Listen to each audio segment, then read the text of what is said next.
10 సంవత్సరాలు ఒక కుటుంబ పాలన, ఒక అవినీతి పాలన, ఒక మూర్ఖత్వ పాలనతో తెలంగాణ మొత్తం సర్వనాశనం అయిపోయింది. ధనిక రాష్ట్రం అప్పుడ పాలైంది, కానీ ఒక కుటుంబం మాత్రం ధనికులు అయిపోయారు. వాళ్ళు మామూలు పాస్పోర్ట్ దందా చేసి, దొంగ నోట్ల దందా చేసే కుటుంబం ఇలా 1000 కోట్లు సంపాదించింది. అక్కడ బీదర్ల, మీ అందరికీ ఇన్ని రోజులు చెప్పిన విషయం చెప్తా.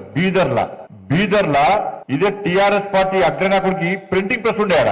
నాకు మొన్న ఢిల్లీలో ఒక పోలీస్ ఆఫీసర్ కలిసిండు. సార్, నేను సిద్దిపేట ఎస్పీ ఉన్నప్పుడు బీదర్ లో ఒక ప్రింటింగ్ ప్రెస్ ఉండే. ఆ ప్రింటింగ్ ప్రెస్ టీఆర్ఎస్ పార్టీ ఆది నాయకుడిది. మరి ఏం చేస్తారు సార్ అంటే, టీఆర్ఎస్ పార్టీ కరపత్రాలు కాదు, దొంగ నోట్లు ముద్రిస్తారట. ఆడ దొంగ నోట్లు ముద్రించే ప్రింటింగ్ ప్రెస్ బీదర్ లో ఉన్నది.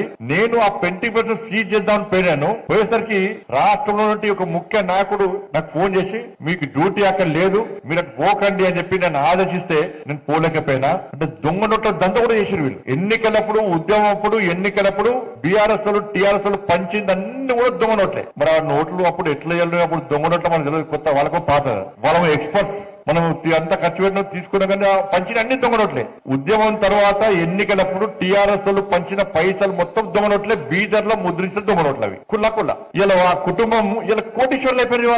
ఇవాళ మనకు డిఎల్ఏవా, పిఆర్సీ లేదా, ప్రమోషన్ లేవా, కొత్త ఉద్యోగాలు లేవా. కాబట్టి ఆ పార్టీ చేతిలో సర్వనాశనమైన తెలంగాణ రాష్ట్రం తర్వాత మీరు తప్ప మిగతా ప్రజలంతా ఏమనుకున్నారు? ఒక్కసారి మార్పు జరగాలి.